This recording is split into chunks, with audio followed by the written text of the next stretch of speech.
Boa noite a meu povo do Francisco de Assis.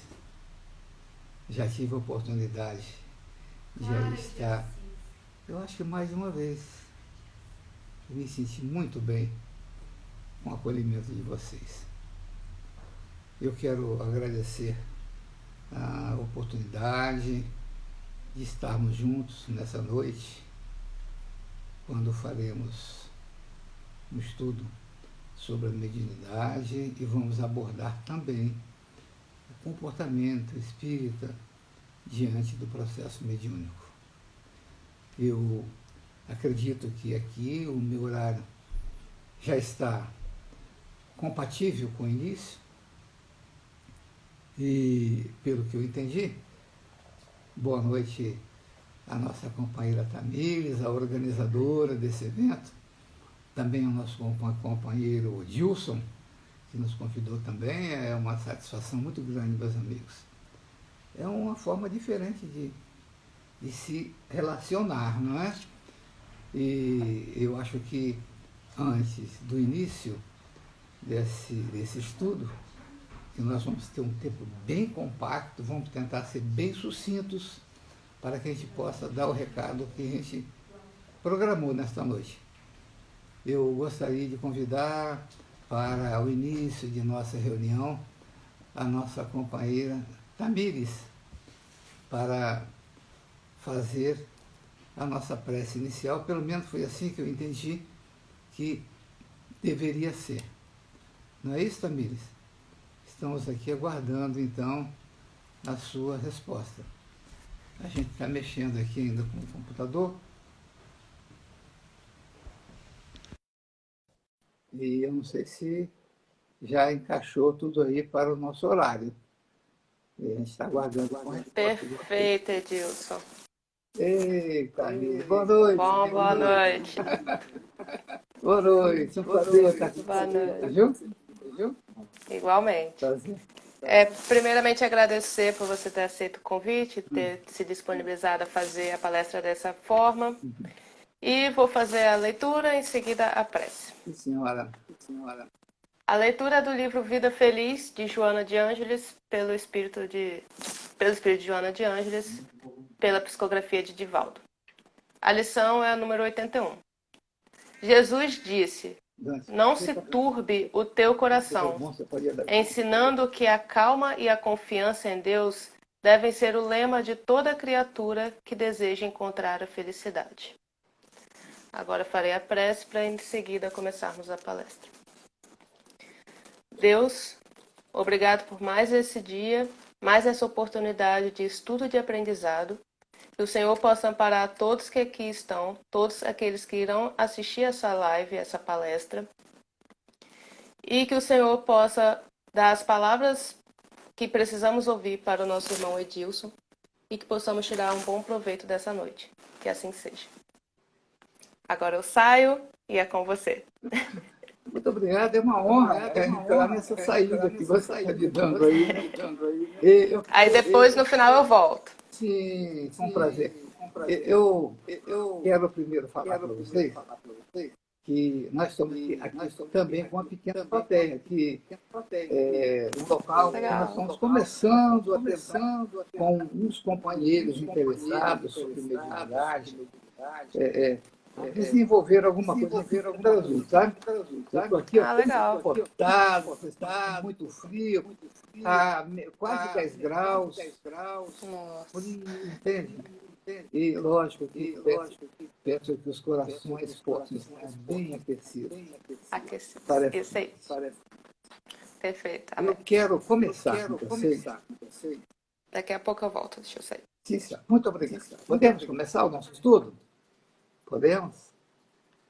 Meus amigos, meus irmãos de ideal espírita, é mais uma vez realmente uma satisfação. Eu quero falar para vocês aquilo que o coração fala, aquilo que o Evangelho fala, e aquilo que as pesquisas científicas também falam. Nós não podemos, de forma nenhuma, separar uma situação da outra. E quando se trata de mediunidade, Às vezes nós exercemos a mediunidade, mas esquecemos de pesquisar o início de tudo isso. Diz André Luiz, em 2 livros bastante conhecidos, que é Evolução do Mundo e Mecanismo da Mediunidade, o início do processo mediúnico, como ele se instalou, como ele começou. Primeiro, eu queria fazer uma diferença de muitas perguntas, de muitos companheiros, até tem esse livros publicados, onde se pergunta se tem mediunidade animal. Né? Nós temos que responder, tem até livros sobre isso, temos que responder com clareza e com convicção de que não há mediunidade em mundo animal. Porque algumas pessoas pensam que a mediunidade, pelo seu processo evolutivo, começasse no mundo animal. Em animais irracionais, não animais que somos também seres humanos. Eu que me refiro a seres humanos. Diz André Luiz que em sua forma primitiva, nesses 2 livros, que nós devêssemos prestar bastante atenção, que a mediunidade ela começa com um desdobramento do espírito do corpo físico lá nos primórdios dos tempos. É como se um cavaleiro, cansado de sua viagem, descansasse e dormisse ao pé de seu cavalo. Isto é, os primitivos desdobravam à noite pelo cansaço físico de suas caçadas nas matas, de seus plantios, de seus investimentos para a sobrevivência primitiva. Eles, tão cansados, descansavam o espírito ao pé do corpo físico. Não tinham as condições e nem o conhecimento de uma liberação mais extensa, de uma progressão maior, de um afastamento maior do seu corpo físico. Mas, entretanto, se nós utilizarmos a passagem evangélica, onde diz que onde está teu tesouro, está teu coração, nós vamos analisar e entender melhor esse processo. O tesouro e o coração e os interesses deles estavam na caça do dia a dia, na pesquisa da lavoura, se estava bem, não é? Se ia chover, se não ia chover. Então, eles passaram a deslocar-se dos seus corpos físicos e fazerem caminhadas astrais, onde eles encontravam seres mais evoluídos a orientá-los em suas condutas em seu dia a dia. Começa aí um intercâmbio entre o mundo físico e o mundo espiritual. É natural que, quando eles retornavam aos seus corpos físicos, eles não lembravam de nada, mas ficaram em seu processo intuitivo o como fazer, o como caminhar em sua caminhada evolutiva. Isso vem evoluindo à medida que os seres vão melhorando, vão ficando mais espertos. Esse processo, que é o intercâmbio, a mediunidade, o intercâmbio entre os vivos e os chamados mortos, porque a morte não existe, houve o intercâmbio de um conhecimento melhor do mundo espiritual. Embora fosse de uma forma muito primitiva, ele evoluiu com o tempo. Tanto evoluiu que quando nós chegamos em Moisés, que era o legislador do povo hebreu, ele era a lei, e lá na época de Moisés, por intermédio dele e pelo entendimento dele, houve a proibição. Você sabe por que Moisés proibiu? Ele proibiu porque as pessoas naquela época, eles utilizavam esse conhecimento mediúnico, esse contato, esse intercâmbio com o mundo espiritual, eles usavam para coisas muito fúteis. Era a infância da mediunidade. Era um processo bem primitivo. Eles queriam saber se iam casar, não é? se ia dar tempo para casamentos, se a lavoura também ia dar certo, se os investimentos estariam certos. E Moisés, com seu conhecimento e com sua preparação, proibiu a consulta com os mortos. Agora tem um ponto que nós temos que analisar. Se Moisés proibiu a consulta com os mortos, é porque os mortos existem. Os mortos existiam. Moisés não ia proibir aquilo que não existia. E ele era um legislador inteligente. Então, não se proíbe aquilo que não existe. E Moisés proibiu. Proibiu por causa da infância espiritual. De Moisés para cá, o processo evolui e nós vamos encontrar lá no Evangelho vamos lá, do profeta Joel, no capítulo 2, versículo 28 a 32, vemos, após a proibição de Moisés, a grande promessa de que nos tempos finais o Criador derramaria de seu Espírito sobre toda a carne a sua luz.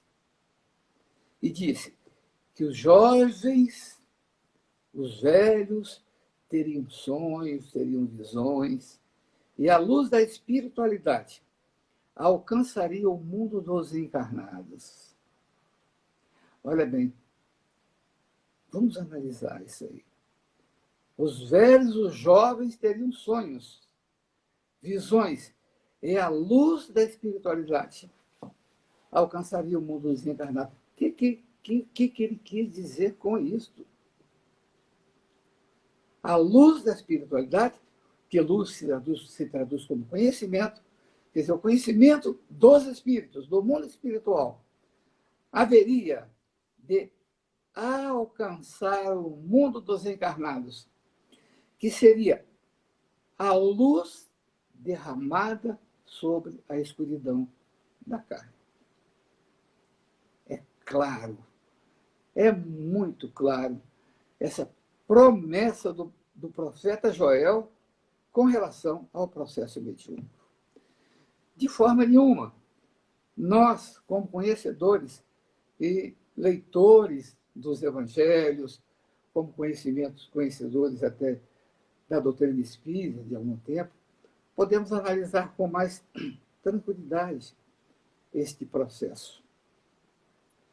Vendo que, se os velhos e os jovens teriam visões e a luz da espiritualidade alcançaria o mundo dos encarnados, é sinal que a vida após a morte. A vida continua. A vida continuava. E Moisés atestou em sua proibição a verdadeira existência da imortalidade da alma. É o primeiro marco no mundo da imortalidade da alma. Se Moisés proibiu, é porque a imortalidade existia. As coisas ficam claras, mas às vezes nós lemos com uma certa correria e deixamos de analisar. É bom analisar bem e melhor aquilo que está escrito nos evangelhos. E hoje nós vamos procurar mostrar para vocês muitas dessas coisas que passaram despercebidas nesse evangelho, no evangelho do Cristo, no evangelho de Moisés, no evangelho dos profetas. Tudo conduz para a humanidade. Portanto, da proibição em Moisés, nós evoluímos para a promessa nas profecias de Joel. E até então, o Cristo não havia chegado. Era a mediunidade sem Jesus. Não havia chegado de modo físico, porque era ele que estava por trás do mundo espiritual a organizar todo esse processo evolutivo. Nós vamos ver, depois de tanto tempo, nesse processo evolutivo, porque nós estamos tentando ser sucintos, teríamos muito mais coisas para serem faladas, mas vamos tentar ser objetivo com o tempo que nós temos aqui hoje. Vamos evoluir para os tempos atuais. Emmanuel, na questão 382 do livro Consolador, ele esclarece qual a verdadeira definição de mediunidade. E ele responde: a mediunidade é aquela luz que seria derramada sobre toda a carne, anunciada no livro de Joel e prometida pelo Divino Mestre aos tempos do Consolador atual em curso na Terra. Veja bem, não estava nada perdido. O profeta Joel não conhecia nada de mediunidade. E fala que seria a luz derramada sobre a carne, sobre a escuridão da carne. Veja bem como é que ele trata de uma forma muito clara sobre o processo mediúnico. Nós vamos encontrar umas passagens lindas dentro do Evangelho. Lemos várias vezes. Deixamos de pegar em profundidade aquilo que deveríamos ter entendido. Nós vamos ver no Evangelho de Mateus, no capítulo 16, versículo 13 a 20. Jesus reunido com os apóstolos, naquele momento de confraternização lindíssima. Ele pergunta aos apóstolos: quem dizem os homens ser o Filho do Homem? Olha que pergunta. Quem diz os homens ser o Filho do Homem? Ele pergunta aos apóstolos. E aí eles ficaram assim, bem perdidos. O que nós vamos responder? Aí um falava assim: disseram que uns disseram que seria João Batista. Ora, João Batista já havia desencarnado, e Jesus seria João Batista encarnado, então naquele momento ele estava admitindo a reencarnação. Outros disseram: sois Elias. Outros: não, Jeremias. E outros falaram: não, tu és um dos profetas encarnados. Olha só como é que está na Bíblia o processo da reencarnação. Como é que, se nós prestarmos atenção, nós vamos entender melhor aquilo que está escrito. Precisamos ter boa vontade e um pouco de pesquisa para poder confirmar essas coisas. Olha bem como é que essa passagem evolui. Ele pergunta tudo isso aos apóstolos. E eles respondem: Jeremias, é fulano encarnado. E aí faz um silêncio e pergunta: e vós? Que dizeis quem sou? Aí ele lançou a pergunta para os apóstolos: e vós? Eu sou quem? Olha que passagem linda e maravilhosa. Aí Simão disse, Simão Barjonas, até então Simão Barjonas. E Simão responde: tu és o Cristo, o Filho de Deus que vive. Vamos prestar atenção nisso aqui, que é muito importantíssimo. Jesus responde, então, a Pedro: bem-aventurado és tu, Simão Barjonas, porque não foi a carne nem o sangue que revelaram a ti, mas meu Pai que está nos céus. Tu és Pedro, e sobre essa pedra edificarei a minha igreja, e as portas do Hades não prevalecerão contra ela. Eu te darei as chaves do reino dos céus, e tudo que ligares sobre a terra estará ligado nos céus. E então ordenou aos discípulos que a ninguém dissesse que ele era o Cristo. Que coisa maravilhosa, gente.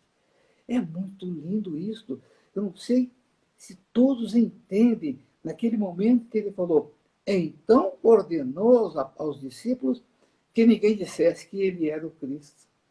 Você sabia que até aquele instante nenhum dos apóstolos chamavam Jesus de Cristo?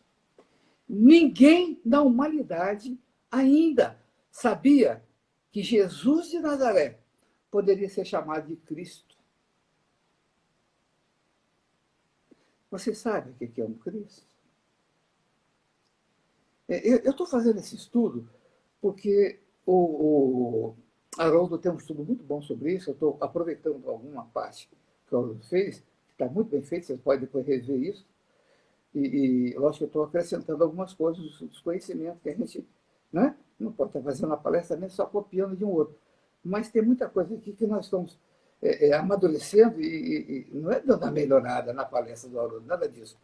Mas é botando algum conhecimento a mais que a gente acha que podia encaixar nesse estudo. Olha que coisa maravilhosa. Bem-aventurado és tu, Simão Barjona, porque não foi a carne quem te revelou. Quer dizer, não foi ninguém encarnado que te falou. A carne quer dizer encarnado, está no corpo físico, mas foi a espiritualidade. Ali, Jesus testemunha o intercâmbio entre o mundo físico e a espiritualidade. Jesus ali bate o martelo, o primeiro martelo, em suas palavras na Bíblia, mostrando a verdadeira definição de mediunidade. E aí, então, ele fala, eu te darei as chaves do reino dos céus, e tu és pedra. Quer dizer, pedra é pesado, pedra é concreto, pedra não quebra com facilidade, pedra é forte. Sobre essa fortaleza, edificarei a minha igreja. Qual é a igreja? A igreja da comunicação com o mundo espiritual. Ele não definiu que religião é essa ou aquela. Para as religiões que pudessem entender que não há morte, de que a vida continua e de que os mortos podem falar. Ele valorizou naquele instante a mediunidade, porque ninguém sabia que ele era o Cristo. E o que é um Cristo? Um Cristo é um espírito que atingiu a sua grandeza máxima evolutiva. Ultrapassou o limite dos sete corpos espirituais, que a gente pode um dia estar chegando estudando mais esse processo, que não é o motivo da nossa discussão nesse instante. O Cristo é um espírito puro, que mesmo encarnado, jamais erra. Ele aprendeu tudo que tinha que ser aprendido, tudo, adquiriu todas as virtudes possíveis para ser um espírito crístico. Esses espíritos cristos são os espíritos que tomam conta dos planetas, dos outros orbes, das estrelas, das galáxias, e que se reúnem com alguma frequência ao redor dos mundos necessitados para definir os seus processos evolutivos e as mudanças cabíveis para que possamos melhorar em nossa ética, em nossa moral, em nossos conhecimentos. Esses são os Cristos. E o Cristo de nosso planeta se chama Jesus de Nazaré. Tá certo, gente? Então, e ele pediu aos apóstolos, não comuniqueis a ninguém que eu sou o Cristo. Em uma outra passagem mais à frente, nós vamos ver Jesus pedindo prudência. Prudência a Mateus, no capítulo 19, versículo 9, e em Marcos, capítulo 9, versículo 9. Podemos encontrar fatos mediúnicos em todo o Evangelho, mas é nos momentos de maior sensibilidade que Jesus traz a lição da mediunidade. Foi quando ele se preparava para a crucificação. E nesse tempo, ele convida 3 apóstolos especiais. Convida João, Tiago e Pedro para subir ao Monte Tabor. Nesse local, Jesus se mostra através de um processo de transfiguração. Isso é uma mudança de suas vestes, uma transformação do seu corpo físico num dos seres mais belos que a humanidade poderia ter colocado os olhos até hoje. Os apóstolos ficaram maravilhados encantados, porque ele se mostrou o Cristo, na verdade, como ele era e como ele é. As suas vestes eram translúcidas, de uma luminosidade indescritível, de uma beleza que nenhum arquiteto ou um pintor ou uma pessoa capaz de trazer um quadro pintado pudesse mostrar as belezas daquilo que eles viam naquele instante.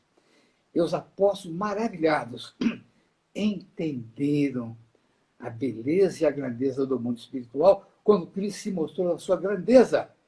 E dentre ele ainda se materializou Elias e Moisés.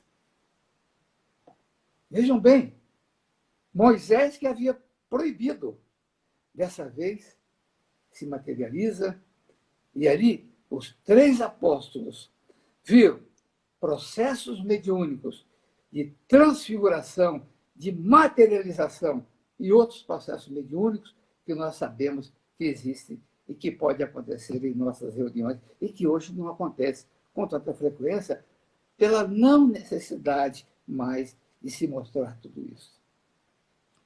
Eles estavam tão maravilhados, tão encantados com o que acontecia no Monte Tabor, que eles viram Moisés e Elias materializados como 2 seres humanos, tocados um no outro, e pediram. Era tão perfeita a materialização que eles pediram: mestre, podemos fazer uma tenda para os 2 para passar a noite com a gente? Tudo isso acontece e Jesus pede àqueles apóstolos que até naquele instante, após aquele instante, não narrasse ainda tudo aquilo e toda a beleza que eles haviam visto no Monte Tabor. Nesse momento, o Cristo libera a mediunidade para apenas 3 dos apóstolos. Ele não chamou todos, chamou 3 selecionados. Apenas 3 viram aquela prudência. E ele pediu: não contem a ninguém até que o Filho do Homem se levante dos mortos. Naquela época, se levantar dos mortos é quando a pessoa havia desencarnado ou morrido, como naquele tempo, e fazia o processo de ressurreição no mundo espiritual.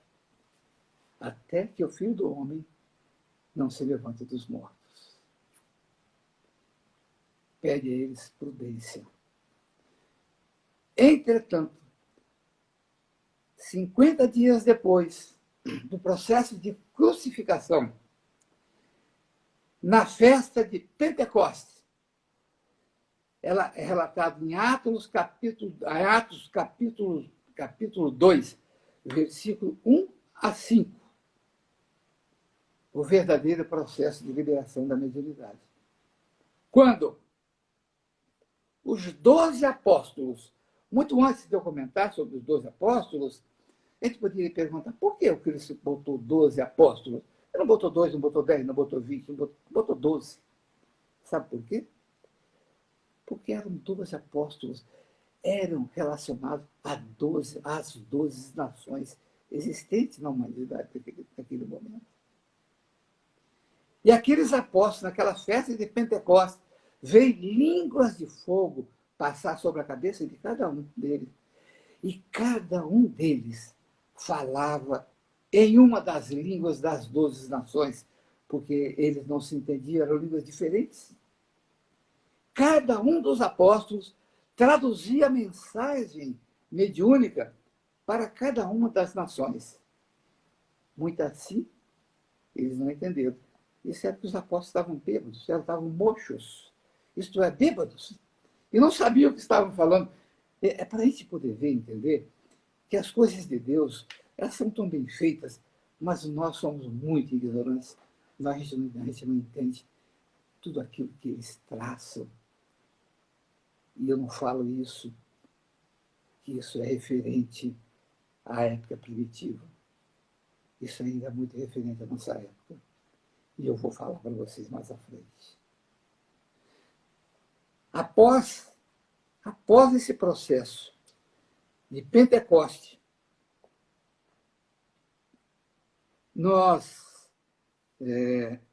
Então, Jesus começou a liberação com os 3 apóstolos, depois libera para os 12 em Pentecostes, para as 12 nações. E Emmanuel, no livro Caminho, Verdade e Vida, diz, segundo ele, que Simão Pedro esclarece que aquele fenômeno de Pentecoste era a luz prometida pelos céus à escuridão da carne. Aquela luz que o profeta Joel já falava lá atrás, se referindo à mediunidade. Então, veja bem, era a luz prometida pelos céus à escuridão da carne. Porque a carne é considerada como uma coisa escura. E a luz que vem dos céus. Isso é luz, isso é luminosidade. Nosso corpo é um corpo escuro, é um corpo cheio de defeitos, cheio de problemas, mas é responsável pelo intercâmbio no mundo espiritual. Onde esse intercâmbio vem sendo desenvolvido desde aquela época em que André Luiz fala que o homem ficava a ver as suas lavouras, buscando onde está seu tesouro, está seu coração. Isso vem em processo, vem evoluindo. E nós vamos ver que desde aquele dia, as claridades de Pentecostes jorram ainda hoje sobre o mundo. Os discípulos que eram indecisos, frágeis, que negavam, que fugiam, agora davam suas vidas. E desde esta hora quebraram a influência do meio e estabeleceram a era da mediunidade. Quebraram o quê? A influência do meio.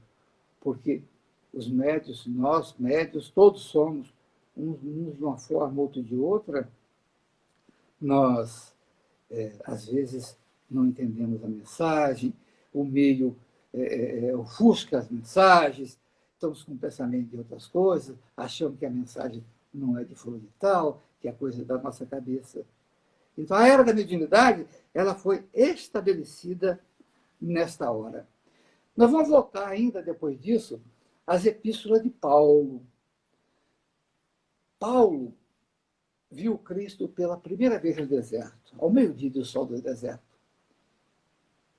A luz do Cristo na aparição de Paulo, porque Paulo saía para perseguir o Cristo, naquele momento no deserto, ele busca o Cristo porque ele achava que o Cristo estava errado e ele estava certo.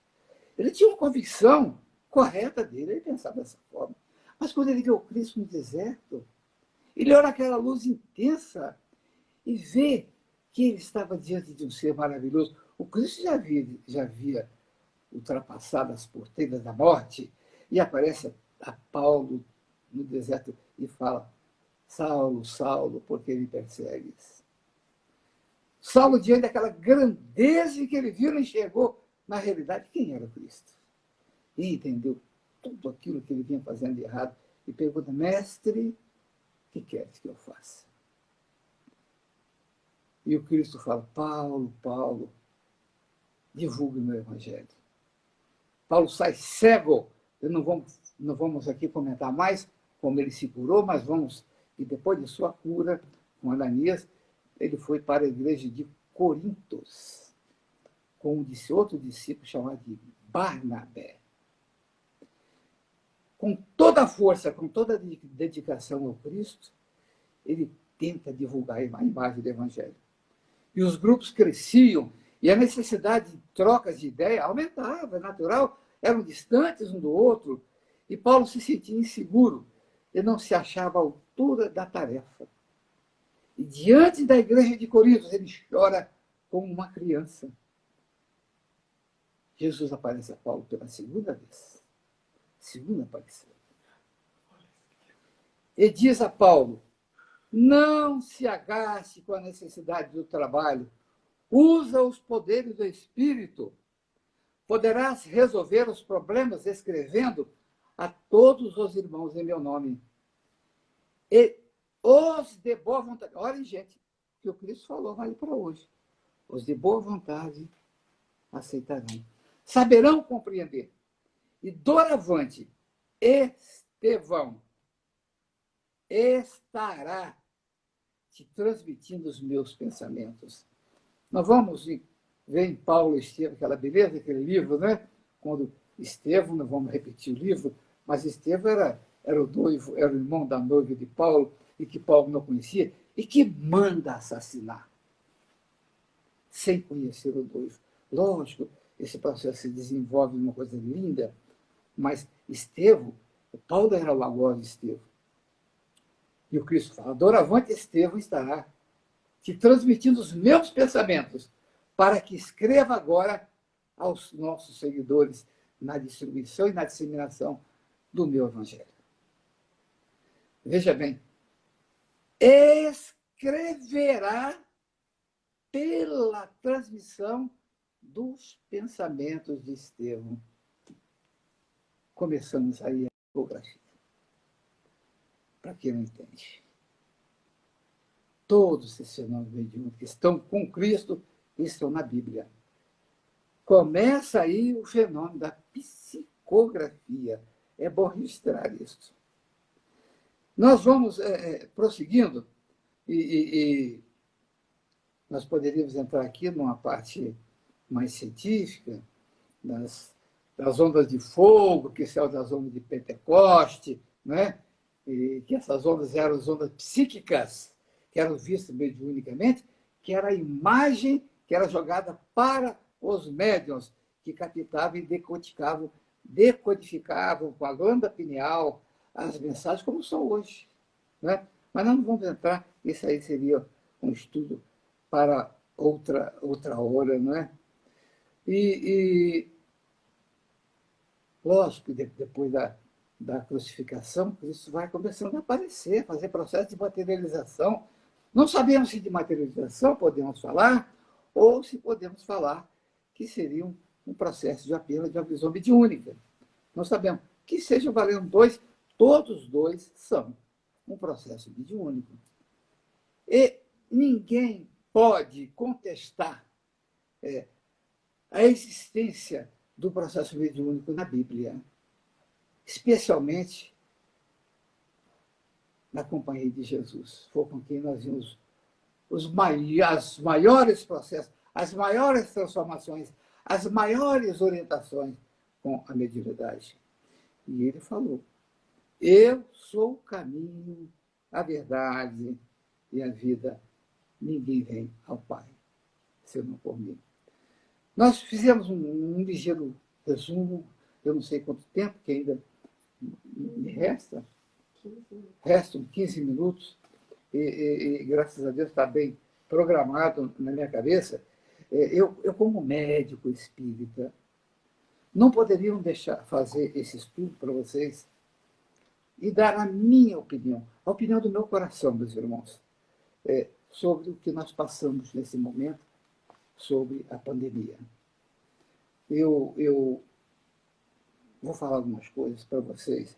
Eu sei que as nossas casas adotaram posturas indicadas pela Organização Mundial de Saúde. Eu acho que foi muito bom e que as casas aceitaram com medo de contaminação e com medo de alongar esse processo e ser uma das casas responsáveis pelo processo de aglomeração, isso aí divulgar mais a pandemia, né? Que é uma pandemia pelo Covid-19. Eu não quero discutir aqui politicamente se foi um vírus publicado, se foi um vírus trabalhado e divulgado. Não importa essa discussão. O que importa é que nós queremos conversar duas situações. Eu quero voltar lá na época do Cristo primitivo com os trabalhadores da primeira hora, que deram suas vidas pelo Cristo, que trabalharam pelo Cristo, que perderam as suas vidas com coisas tremendamente agressivas, nas fogueiras, queimados, trucidados pelos leões, crucificados, isto depois da era de Pentecoste. Eles enxergaram os verdadeiros valores dos ensinamentos do Cristo e se entregaram de coração sem medo de morrer. E era uma morte agressiva. E hoje nós vemos, isso foi um primeiro chamado do Cristo. E os cristãos responderam. Eu, na minha percepção, e já conversando com alguns amigos, diante de algumas análises, eu vejo essa pandemia como um segundo chamado do Cristo. E por incrível que pareça, chamou mais atenção do que na primeira hora. É triste. Chamou mais atenção do que na primeira hora. Em qualquer lugar do mundo que você vai hoje, você não vê ninguém que não tem aquela máscarazinha na frente. Eu estou falando porque eu estou com a plateia aqui, estão rindo, estão concordando. Não é verdade? Não é verdade, José? Todo cantinho, todo cafundé do mundo que você vai, está o pessoal com a máscarazinha. Olha como é que a pandemia chamou atenção. Por incrível que pareça, chamou mais atenção do que o primeiro chamado do Cristo. Você sabe que tem lugar do mundo que não se conhece o Cristo aí? Tem, não conhece ainda. Nós queremos dizer que nós, como conhecedores, seguidores do Cristo, vimos isso e parece que é impossível, mas é verdade. Chamou a pandemia, está chamando mais do que o chamado Cristo. Agora, não vamos deixar de discutir que a pandemia também é um chamado do Cristo. Aqueles trabalhadores da primeira hora foram seres programados, preparados, vasos escolhidos, que entregaram sem titubear, sem medo, as suas vidas em torno da mensagem do Cristo. Não temos a menor dúvida. Foi um chamado. Nesse instante, o Cristo nos chama de novo. E é sempre diferente. A gente acha que o Cristo vai vir de uma forma diferente. Nunca entendemos o Cristo. Nunca entendemos as leis de Deus. Os chamados são muito diferentes. São muito diferentes daquilo que nós pensamos, daquilo que nós programamos, ou diferente daquela forma que nós queremos. A divindade que é Deus, nosso Pai, e o Cristo, seguidor, fiel de suas obras, tem as suas programações. E eu quero dizer para vocês que eu já não tinha dúvida do que eu vou falar para vocês. Mas, ouvindo de volta, que eu acho que é ainda uma primeira autoridade no movimento espírita, eu não tinha dúvida de que a pandemia é um processo kármico na humanidade. É um processo kármico. E o espírita não entendeu, muitos não entenderam, na verdade, o que é um processo kármico. Um processo kármico, eu estou falando de um processo kármico para desencarnar. Aqueles que estão programados para desencarnar, não tem jeito, vão desencarnar. Aqueles com processo kármico vão desencarnar. Tá? É natural de que o amor cobre uma multidão de pecados. Esta pandemia, ela veio a acontecer, porque ela poderia não acontecer. Ela veio diante de uma programação para acontecer. Mas nós, cristãos da humanidade, poderíamos ter evitado. Se ela foi manipulada, se ela foi apenas permitida. O Cristo não conseguiu falar assim, não vai acontecer pandemia, porque ela veio de acordo com o comportamento que o ser humano até hoje teve. Falta de solidariedade, racismo, falta de amor, falta de solidariedade no mundo inteiro. Faltando o coração, faltando o amor nas criaturas. O entendimento entre os seus familiares. Nós voltávamos muito mais para os nossos negócios comerciais. Num desentendimento de brigas que poderiam desencarnar verdadeiras catástrofes do mundo espiritual. E um bichinho invisível do tamanho de uma partícula mínima, não sei quantas vezes menor do que uma célula, é capaz de evitar tiro de canhões. Com essa pandemia, parou-se de conversar sobre guerras mundiais, sobre ataque de povos, sobre desavenças imensas, interesses comerciais, interesses políticos, um querendo ser maior ou ser melhor do que o outro, um querendo tirar do outro, desconhecendo o amor que o Cristo pregou na humanidade, desconhecendo os valores familiares. E nós observamos que nós nos escondemos para dentro dos nossos lares. Lógico, permitido pela Organização Mundial de Saúde. Muito certo. É de aplauso que as nossas casas espíritas fizeram, fechando as suas portas para as reuniões de público. Natural, aglomeração, respondemos ao pedido da Organização Mundial de Saúde, muito correto. As nossas reuniões feitas em casa, parabéns aos nossos companheiros espíritas que continuam com suas reuniões em casa, em prece, em prol da humanidade. Tem ajudado muito, sim. Mas eu parei para raciocinar um pouquinho mais para esse chamado. Meus amigos, meus irmãos, aceito as controvérsias. Aceito aqueles que possam não concordar comigo no que eu vou falar daqui para frente. Mas eu acho que nós, como trabalhadores da última hora, tivemos um chamado espetacular pelo Cristo. Fizemos coisas boas, estamos fazendo? Estamos. Estamos sim. Mas uma coisa me veio na cabeça.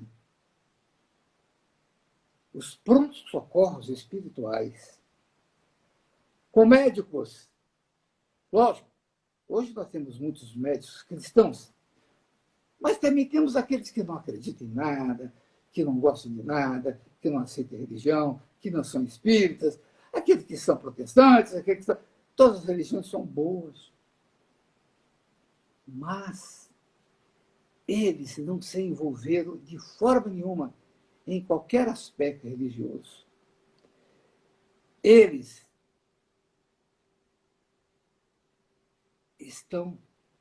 muitos estão perdendo as suas vidas sem fechar seus prontos-socorros. Não fecharam os prontos-socorros.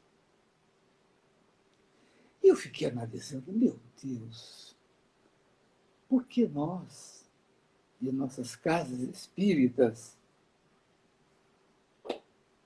fechamos os nossos prontos-socorros espirituais? Gente, eu confesso a vocês, vocês podem brigar comigo. Eu não vou entrar em desavença com ninguém que não concorde comigo. Mas eu, como médico, já tendo na veia aquele amor pelo ser que está precisando, jamais me neguei, nenhum médico, com certeza, se nega de atender um paciente na rua, um enfermo que foi atropelado, um enfermo que está fora da sua casa, um enfermo que está fora do seu pronto-socorro. Imaginaram se os médicos fizessem isso? Eu só posso te atender no pronto-socorro, eu só posso te atender no hospital. Gente, é muito difícil a gente poder analisar isso. Já pensaram se os nossos médicos encarnados fechassem os hospitais e parassem de atender? No entanto, eles estão muito mais sujeitos à contaminação, mas muito mais sujeitos à contaminação, porque quem vão lá são os enfermos que estão contaminados. E muitos desses estão perdendo saúde, perdendo a vida. Esses atenderam ao chamado do Cristo, independente de qualquer religião. Eu sinto encantado com a participação dos médicos. Meus parabéns, meus amigos. Que vocês continuem com essa fé, com essa bravura de enfrentar esse ser tão pequenininho, menor do que o leão, menor do que uma cruz, menor do que uma fogueira. E eu ouvi de muitos amigos falar assim, se eu estivesse lá na época do Cristo, eu daria a minha vida. Gente, é para a gente duvidar se daríamos mesmo, se teríamos essa coragem de poder fazer isso. Nós, empenhados nisso, por nossa iniciativa, me perguntaram uma vez, o que você acha de reunião mediúnica fora da casa espírita? Eu, particularmente, acho errado. Não deve ter reunião mediúnica fora de casa espírita. Mas, diante de uma situação de emergência em que nós nos encontramos, eu tive que criar dentro de uma casa, embora eu estou agora em Pedra Azul, na minha casa em Vila Velha, junto com um grupo de companheiros, organizamos um grupo de preces. E nesse grupo de prece, ela acabou, pela espiritualidade, se transformando numa reunião mediúnica, onde nós estamos atendendo inúmeros espíritos desencarnados pelo Covid. E vejo a alegria imensa dos espíritos que estão conosco, muito alegres por essa participação. Por isso, eu não sei se eu posso pedir que a gente reflita um pouco mais diante desse processo. Será que nossas casas poderiam, de uma forma mais selecionada, separar o grupo de risco, botar os mais jovens, como nós fizemos, nos preocupando com o processo de contaminação, diminuindo a quantidade de membros dentro de uma reunião mediúnica e atender aos nossos enfermos espirituais. Passe em nossos corações que nós não viramos as costas para o Cristo, entende? Não queremos criticar os que não fizeram, que continuem com as suas reuniões de prece, que tem também nos ajudado muito esse tipo de energia. Mas se estabeleceu no meio espírita um pânico, medo. Nós vamos com medo de desencarnar, gente? Nós vamos desencarnar um dia. Vamos desencarnar, sim, mas vamos cair de pé. É bom que a gente caia de pé. Tá certo? É preferível que a gente faça isso. Por isso eu não critico, eu só lamento. Porque nós continuamos. Acabamos, sem querer, com uma reunião mediúnica em casa. E que, graças a Deus, está dando um sucesso muito grande, com muito atendimento a muitos espíritos sofredores. Fizemos um hospital chamado Hospital de Campanha Espiritual. Meus amigos, teremos muita coisa a falar para vocês ainda. Se vocês acharem conveniente, podemos voltar uma outra hora em termos de perguntas e respostas sobre o tema que vocês quiserem. Eu só abri um leque para a gente poder dar uma motivação de uma discussão que eu acho que merece ser muito bem discutida. Me parece que o tempo está avançado. Eu agradeço muito a oportunidade de falar isso para vocês. Mas que nossas casas continuem com nossas preces, com nossas reuniões de prece, porque eu acho que ainda nessa forma online, que também é muito boa, a gente continua ajudando muita gente. Por quê? Por que a reunião mediúnica? Porque ela é necessária por causa da doação do ectoplasma para poder atender os espíritos. A gente pode depois entrar o porquê da reunião mediúnica e o porquê existe reunião mediúnica no mundo. Um beijo para vocês, meus amigos. Um abraço. E agora eu quero passar a palavra a quem quer que seja da casa, para que possa, eu acho que é a Tamires, né, Tamires? Para fazer a nossa prece final. Se vocês acharem que deve fazer algum comentário, que vocês façam. Tá bom? Estou aqui para ouvir. Sou eu mesmo.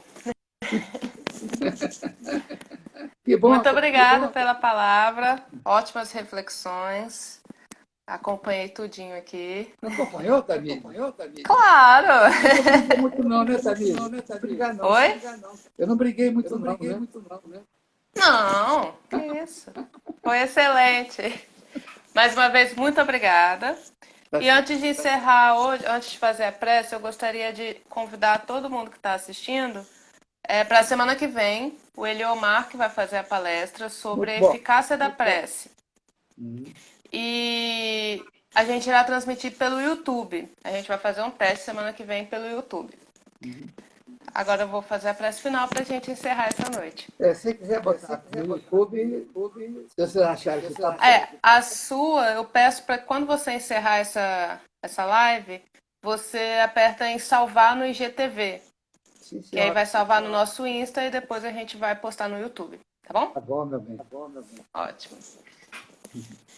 Então, Deus, obrigado por mais essa noite, mais esse estudo que aprendemos bastante e tiramos diversas reflexões.